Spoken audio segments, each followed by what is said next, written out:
ಅಧ್ಯಕ್ಷರೇ, ನಾವೆಲ್ಲ ಒಟ್ಟಿಗೆ ಒಂದೇ, ನಿಮ್ಮ ಪ್ರಾಬ್ಲಮ್ ಇಲ್ಲ. ನಮ್ಮೆಲ್ಲ ಸದಸ್ಯರು ಅಶ್ವಥ್ ನಾರಾಯಣ ಇರ್ಬೋದು, ಎಲ್ಲರೂ ಕೂಡ ತಾವು ಎದ್ದೋದಾಗ ನಾನು ಶುರು ಮಾಡಿದಾಗ ಇದ್ದಿದ್ದು 4 ಜನ ಮಂತ್ರಿಗಳು. ಇರಪ್ಪ 4 ಜನ ಇದ್ದಿದ್ದು.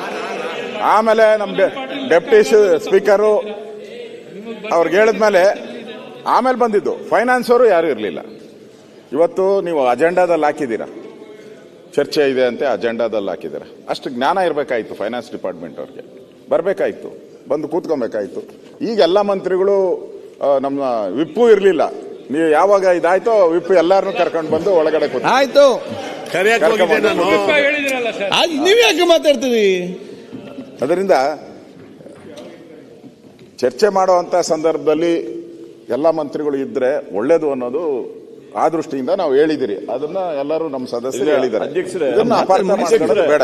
ವಿರೋಧ ಪಕ್ಷದ ನಾಯಕರು ಪ್ರಾರಂಭ ಮಾಡಿದಾಗ ಒಂದು ಮಾತು ಹೇಳಿದ್ರು, ನಾನು ಭಾಷಣ ಮಾಡ್ತಾರೋ ಯಾರು ಅಡ್ಡಿಪಡಿಸಬಾರ್ದು, 1 ಗಂಟೆ ನಾನು ಮುಗಿಸ್ತೀನಿ. ಯಾರು ಎಲ್ಲರೂ ಕೂತ್ಬಿಟ್ಟು ಅಡ್ಡಿಪಡಿಸ ಮಾಡ್ಲಿಕ್ಕೆ ಆಗುದಿಲ್ಲ, ಅವರೇ ಕಂಡಿದ್ದಾರಲ್ಲ.